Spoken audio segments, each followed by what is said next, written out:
بسم اللہ الرحمن الرحیم۔ ناظرین کرام، السلام علیکم ورحمۃ اللہ وبرکاتہ۔ آج ہم ایک ایسے نبی کا ذکر کرنے جا رہے ہیں جن کی قوم طاقت، دولت اور فن تعمیر میں مشہور تھی، مگر دلوں میں ایمان نہیں تھا۔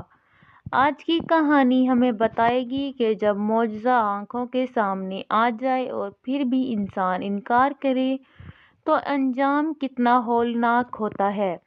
آج کا موضوع ہے حضرت صالح علیہ السلام اور قوم سمود۔ قوم سمود عرب کے اس علاقے میں آباد تھی جہاں پہاڑ ہی پہاڑ تھے۔ یہ لوگ اپنی طاقت اور مہارت پر ناز کرتے تھے۔ وہ پہاڑوں کو کاٹ کر ان میں گھر بناتے، مضبوط محلات تعمیر کرتے اور سمجھتے تھے کہ ہم ہمیشہ رہیں گے۔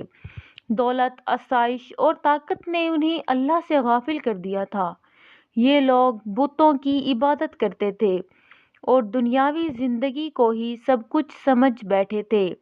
اللہ تعالیٰ نے اسی قوم میں سے حضرت صالح علیہ السلام کو نبی بنا کر بھیجا۔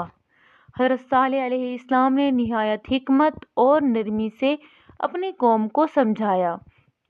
انہوں نے فرمایا، اے میری قوم، اللہ کی عبادت کرو، اس کے سوا تمہارا کوئی معبود نہیں۔ انہوں نے قوم کو یاد دلایا کہ اللہ ہی نے تمہیں طاقت دی، پہاڑوں کو تمہارے لیے مسخر کیا اور رزق عطا کیا۔ قوم سمود نے حضرت صالح علیہ السلام کی بات سن کر انکار کر دیا۔ انہوں نے کہا کہ تم بھی ہم جیسے انسان ہو، ہم تم پر ایمان نہیں لائیں گے۔ ان کے سرداروں نے حضرت صالح علیہ السلام کو دھمکایا اور کہا کہ اگر تم سچے ہو تو کوئی نشانی لے آؤ۔ ان کے دل اتنے سخت ہو چکے تھے کہ نصیحت ان پر اثر ہی نہیں کرتی تھی۔ اللہ تعالیٰ نے حضرت صالح علیہ السلام کو ایک عظیم معجزہ عطا فرمایا۔ ایک چٹان سے زندہ اونٹنی نکل آئی۔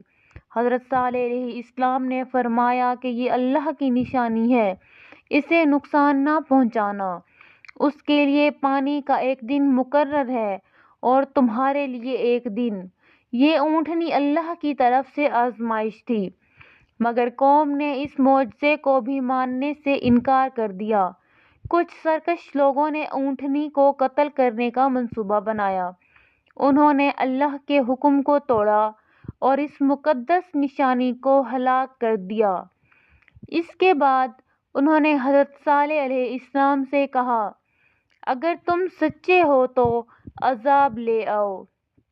یہ جملہ دراصل